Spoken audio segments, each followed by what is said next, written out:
In chapter 2 of my dissertation, I talked about all of the different ways that we fail at conflict, that we do not do conflict well. And I concentrated on 3 different areas or fields. I talked about conflict failure in the fields of our minds, conflict failure in the field of our actions and words, what kind of comes out, and then conflict failure in the field of our affects or our emotions.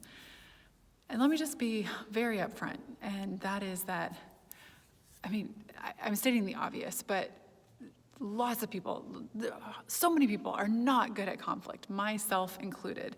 And I didn't pursue this work because I thought I was so good at it or I love engaging in conflict. I pursued this work because I know how often I have failed at it. And one of the backstories in my life that led me to this work was how I failed to engage conflict well, and within a context of people failing to engage conflict well in my former congregation. So I just have a picture here that I hope you can see on my computer of me and Tim as I was being installed in my former congregation. And this was my first parish and my first opportunity to learn to preach and do pastoral care. And in so many ways, I just hold such a deep place of love in my heart for that church and my time there. And there was some conflict that was happening there. As again, this happens in almost every church and should happen in churches. We should run into snags and because we live in a broken world and we got to work through them. But when it comes to conflict failure in the field of our mind, I want to talk about a number of things. So first of all, one of the most vivid memories from the end of my time there was when a facilitator came in to try to work with us and help us think through some things. And he said, I want you, I think he gave us each a marble. And he's like, I want you to pretend that this marble in your hand, it was like a gathering of staff and council, that this marble in your hand is like the truest thing that you could say or think about this church right now. And I want you to hold on to it with as much energy as you feel when it comes to this thought or feeling that you have about your church. And I want you to notice how hard you're holding on to that and how attached you have become to that thought or that belief or that feeling about this. And he talked about how that word attached means nailed to. When our thoughts about something are something we hold on to so tightly, we're not able to look at it from different angles. We're not able to distinguish it from ourselves as a thought that we have. We think it is who we are and is the only truth and the only way of looking at things. And it was so true that that's how I was thinking about my thoughts. Also, in a private conversation with the facilitator, when it came to difficult staff relationships, he said to me, Heidi, you are just not able to linger at the tension, right? There was so much cognitive tension, emotional tension too, in the situation that I couldn't linger near it, and I just wanted to run away. And so when it comes to the field of our mind and conflict failure, one big thing is that we all tend to have biases, right? And opinions that we get very locked into. And there are all sorts of biases. My paper outlines several of them. But to give some context, this church was trying to decide, they had 3 different congregations, one church, and trying to decide, should we become more unified as a church? Or should we become more distinct in our different, congregations? Or should we just kind of try to keep doing what we've been doing, just do a better job at it, right? So there's those 3 different options.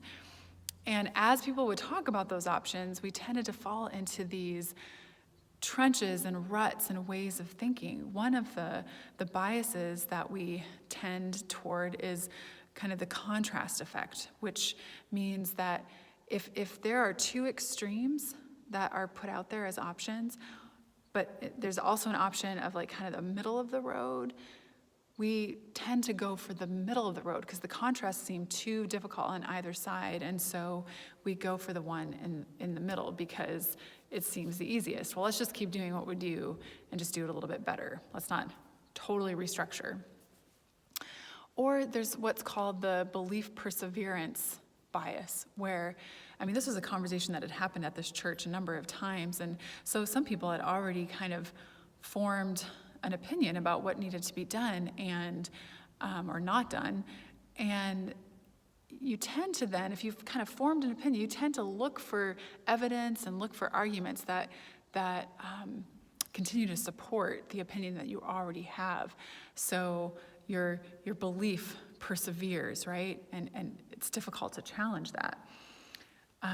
There's also kind of a group think that goes on where you talk to the same people and you want to continue to be accepted by the same people, and so there's these different groups that huddle together and share an opinion and find strength in sharing that opinion. All of these are biases. And, biases are, in some ways, very understandable and good insofar as they're shortcuts. We can't always be thinking of all the things. We can't always be keeping our minds open to all of the opinions. And so we need shortcuts, and we need to reduce our cognitive energy that we spend. And so we take on these biases. The problem is when we do that unthinkingly and we're unaware of our biases, and we simply think, again, that what we think is the way it is, and we are what we think, and there's just no other way to deal with things. And this is called absolutism, right? Where it's just like kind of the my way or the highway type of thinking.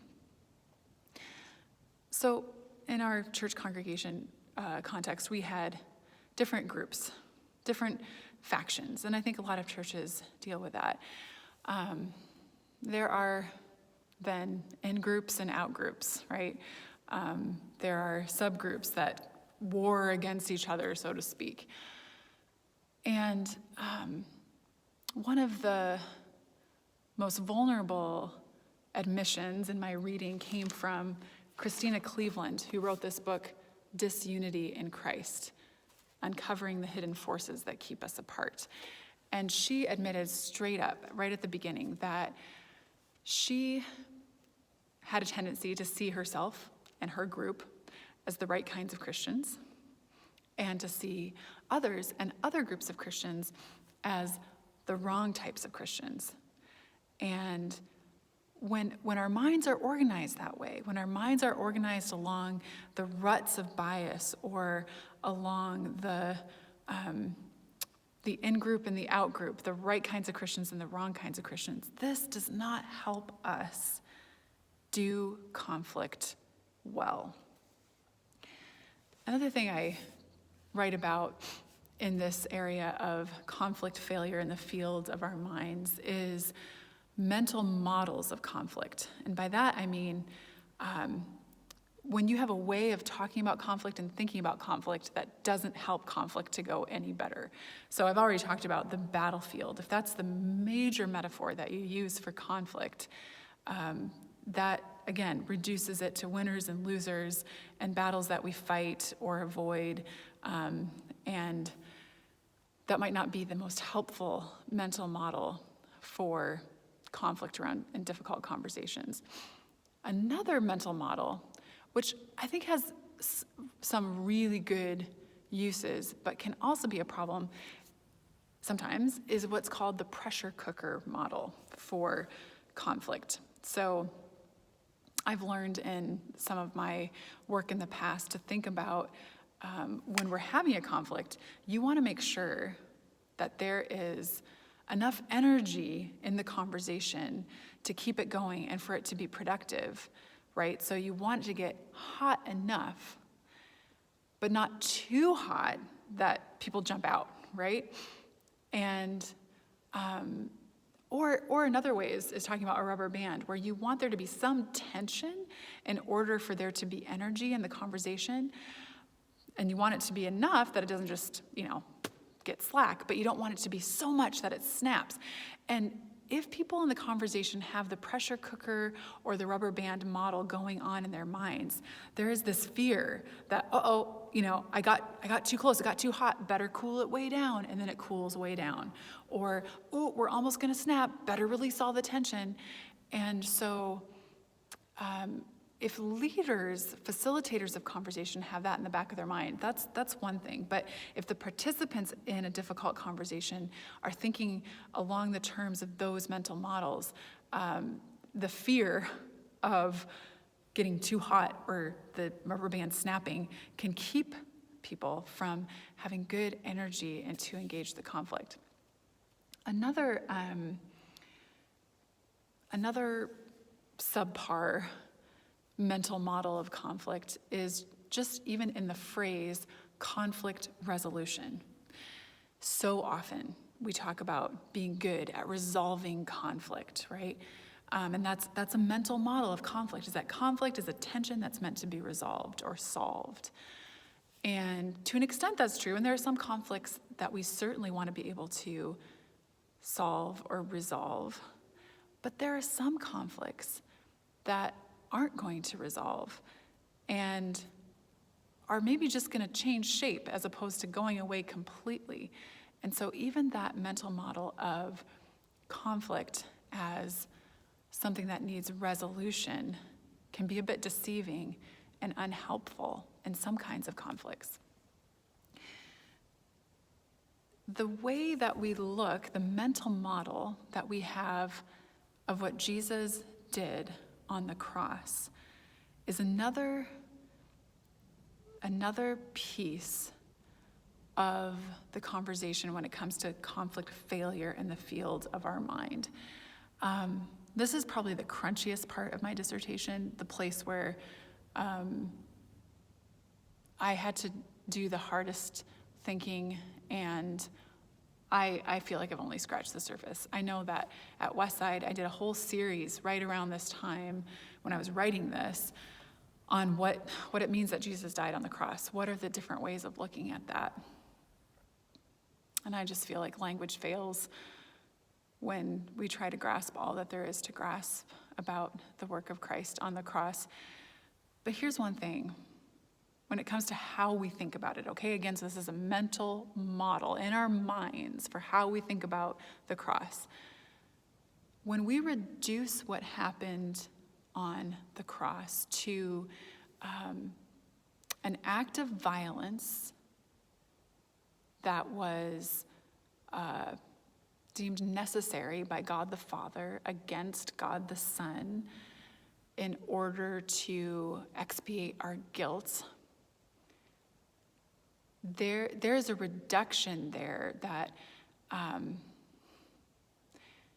perpetuates the idea within Christianity that the solution to violence and sin is more violence, okay?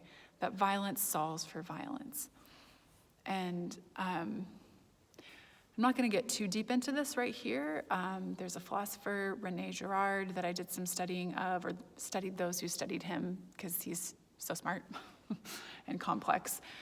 But if you want to read more about that, dig into chapters 2 and 3 and 4. Actually, there's a bit about it in each of the chapters.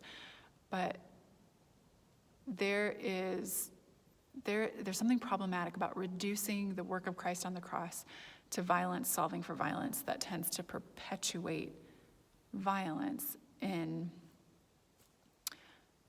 our conflict engagement, okay? So conflict failure in the field of our minds. Talked about biases, talked about mental models.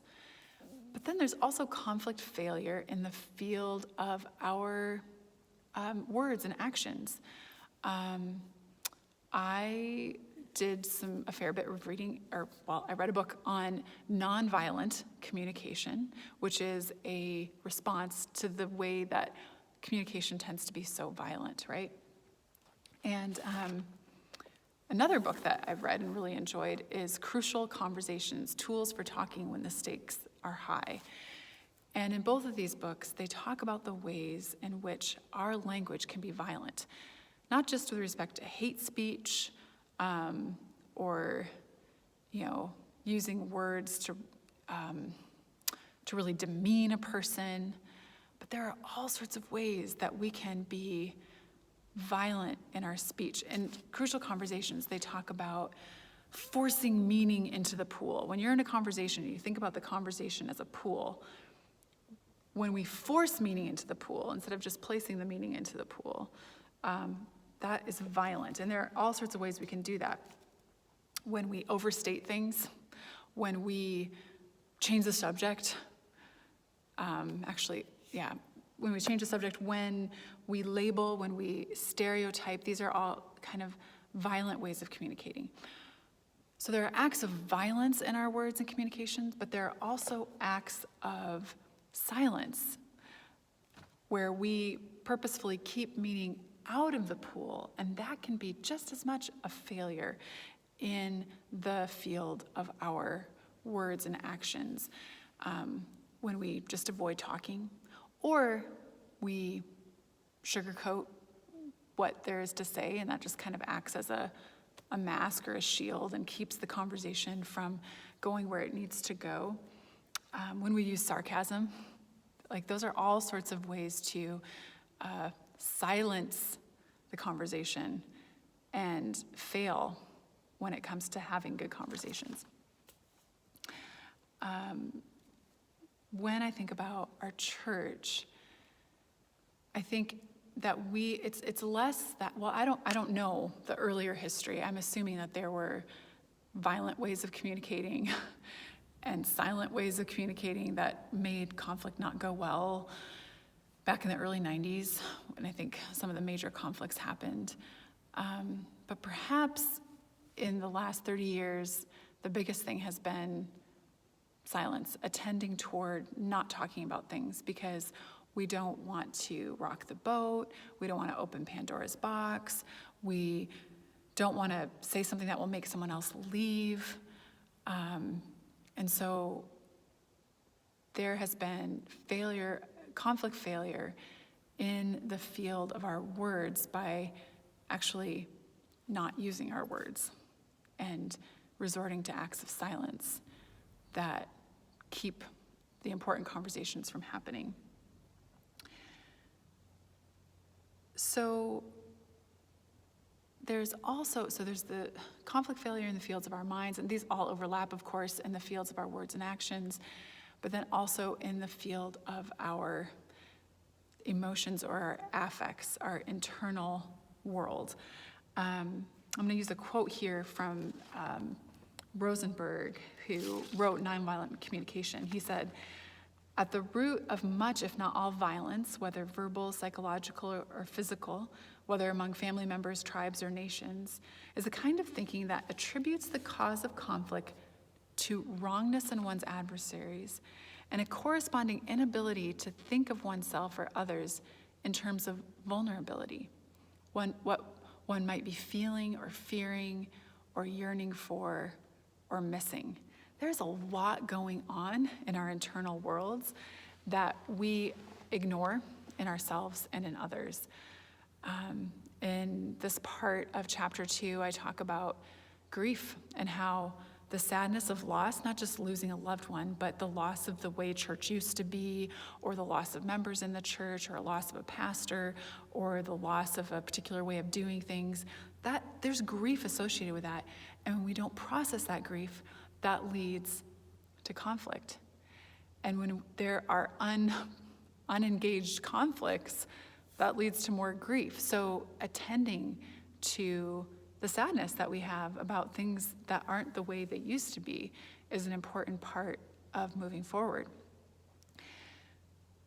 But it's not just sadness internally or longings for the past internally.